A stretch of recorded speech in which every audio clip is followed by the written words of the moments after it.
नमस्कार। आज की इस वीडियो में हम डिस्कस करेंगे कि अच्छा परिणाम कैसे हम ला सकते हैं। इसके लिए टीचर्स को किन बातों का ध्यान रखना चाहिए और स्टूडेंट्स को किन बातों का ध्यान रखना चाहिए।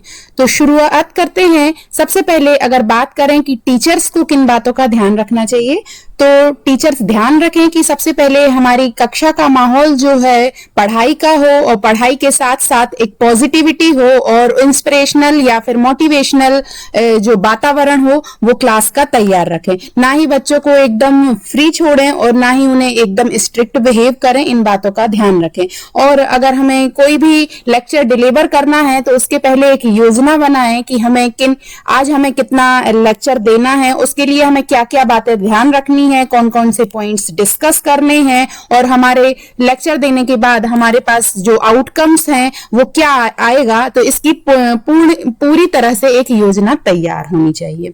इसके बाद हमेशा याद रखें कि हमें आगे ही नहीं बढ़ते जाना है, साथ साथ कभी कभी हमें बच्चों का टेस्ट लेना चाहिए और उनका परीक्षण करते रहना चाहिए कि जो हम डिलीवर कर रहे हैं वो बच्चों तक पहुंच भी पा रहा है या नहीं। और अगर पहुंच पा रहा है तो इससे बच्चों के लिए एक पॉजिटिविटी का साइन है कि उनका जो समझ है वो एक मजबूत होती जा रही है। साथ साथ हमें पुरानी पद्धतियों का ही उपयोग के हिसाब से ही पढ़ाई नहीं करवाते रहना है। हमें समय समय पर खुद को भी अपडेट करना है, जिसके लिए आप नियमित प्रशिक्षण आयोजित किए जाते हैं, आप उनको अटेंड करें और समय समय पर कार्यशालाएं ज्वाइन करें, जिससे आप न्यू अपडेशन से अपडेट रह सकें। साथ साथ बच्चों को प्रेरणा और प्रोत्साहन का भी ध्यान रखें। इसके लिए आप क्लास में टेस्ट ऑर्गेनाइज करवा सकते हैं और फर्स्ट सेकंड रैंक वालों को अवार्ड्स दे सकते हैं, जिससे बच्चों में जो है इसके लिए जो उत्सुकता ज्यादा बढ़ती है। हमें हमेशा ध्यान रखना है स्टूडेंट्स के साथ साथ हमारा कोऑर्डिनेशन जो है टीचर्स के साथ भी होना चाहिए। तो इस बात का ध्यान रखें कि हमें टीचर्स जो अभिभावक हैं उनके साथ भी हमें अपना कन्वर्सेशन रखना है, ताकि हमें उनके बच्चों की प्रगति के बारे में हम जान सकें और उनका समर्थन दे सकें। और एक और बात का ध्यान रखना चाहिए कि संसाधन की जो है वो ज्यादा आउटडेटेड यूज नहीं करना चाहिए। जैसे बुक्स के साथ साथ कभी कभी स्मार्ट बोर्ड या प्रोजेक्टर जैसी चीजों का भी उपयोग करें, जिससे बच्चों में आज की तकनीकी के हिसाब से भी जो है अवेयरनेस फैल सके। हमेशा हमें सिर्फ पढ़ाई पर ही ध्यान नहीं देना है। कभी कभी बच्चों को काउंसलिंग करें कि बच्चे माइंड में ज्यादा स्ट्रेस तो नहीं ले रहे हैं, या और अगर ले रहे हैं तो हमें किस तरीके से हम उसको ओवरकम कर पाएंगे। अब ये सारी बातें जो हैं हमने टीचर्स के लिए बताई हुई हैं कि अगर टीचर्स को अपने क्लासरूम का जो परिणाम है अगर बेहतर चाहिए है तो हमें टीचर्स को किन किन बातों का ध्यान रखना चाहिए। अब अगर बात करें स्टूडेंट्स की, तो टीचर्स के साथ साथ स्टूडेंट्स की भी रिस्पॉन्सिबिलिटी है कि हमें एक बेहतर परिणाम के लिए कुछ काम हमें भी करना चाहिए। तो हमें कौन कौन से काम करने चाहिए? हमें यानी कि स्टूडेंट्स को सबसे पहले पढ़ाई के लिए प्लानिंग करें।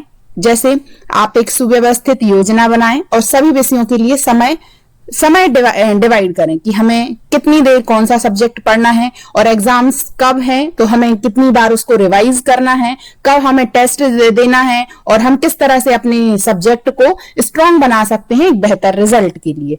तैयारी पर विशेष ध्यान रखें। हमेशा वन नाइट फाइटर बनने की कोशिश ना करें। डेली नियमित अध्ययन करें, डेली प्रैक्टिस करें। चाहे हमारा सब्जेक्ट कितना भी स्ट्रांग क्यों ना हो, हमेशा हमें डेली प्रैक्टिस करना है। और पॉजिटिव सोच रखें कि हाँ मैं ये काम कर सकता हूं या कर सकती हूं, और हमेशा विश्वास रखें कि ये काम मेरे लिए बना हुआ है और मैं कर जाऊंगी। हमेशा अपने अंदर कॉन्फिडेंस रखें। लेकिन एक और बात है, ओवर कॉन्फिडेंस से हमेशा बचे कि ये तो मैं कर ही लूंगा, ऐसा सोच करके कभी भी पढ़ाई को स्किप ना करें। डेली रिवाइज करें, डेली प्रैक्टिस करें और हमेशा एक पॉजिटिविटी अपने माइंड में सेट करें। विषयों को अच्छी तरह से समझें। जैसे कभी कभी होता है कि बहुत टफ सब्जेक्ट हमें जो लगता है तो उसके लिए हम याद करने की कोशिश करते हैं, तो आप ऐसा बिल्कुल भी ना करें। उसको समझने की कोशिश करें, उसके टेक्निकल वर्ड्स को समझने की कोशिश करें। और अगर आपको किसी भी तरह की कोई समस्या आती है तो अपने पेरेंट्स और टीचर्स के साथ उसको डिस्कस करें और उन विषयों को जो है वो समझने की कोशिश करें, जिससे आप लाइफ लॉन्ग याद कर सकते हैं। और अगर आप याद करते हैं कोई भी चीज को तो आफ्टर सम टाइम आप उस चीज को मिस कर जाते हैं।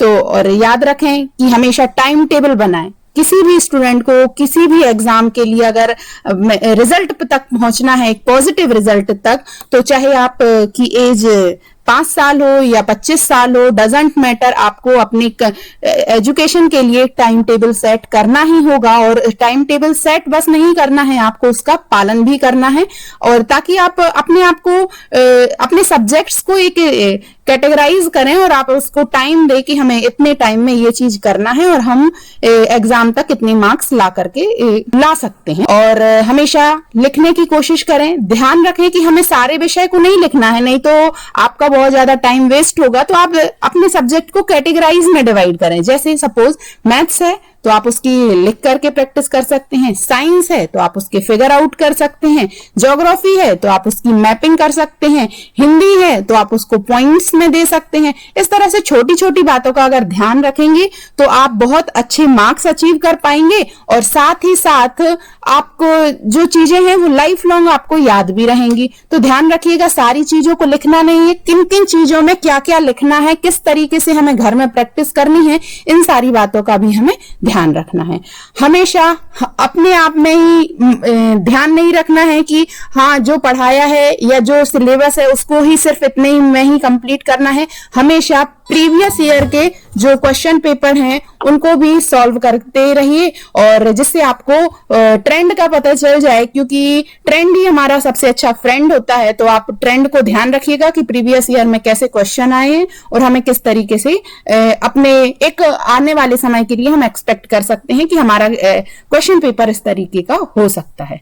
ध्यान रखें, हमेशा पढ़ाई समझदारी से करें और याद रखने के लिए समझने का तरीका अपनाएं, ना कि रटने का। तो अगर आप इन सारी बातों का ध्यान रखते हैं तो डेफिनेटली आप बहुत अच्छे मार्क्स अचीव कर पाएंगे, और स्टूडेंट टीचर्स के साथ साथ स्टूडेंट भी अपना भविष्य बहुत अच्छा बना सकते हैं। अगर आप ये सारे उपाय करते हैं तो आप अपने अच्छा परीक्षा परिणाम प्राप्त कर सकते हैं और अपने टीचर्स और अपने पेरेंट्स को भी हैप्पी कर सकते हैं। तो इन छोटी छोटी बातों का ध्यान रखिएगा और अपना परिणाम अच्छा रखिएगा, और हमेशा पॉजिटिव माइंड रखिएगा, कॉन्फिडेंस फील करिएगा, बट हमेशा ओवर कॉन्फिडेंस से बचिएगा। आई होप आपको ये सारी बातें बहुत अच्छी लगी होंगी और आपने बहुत एंजॉय किया होगा। Thank you.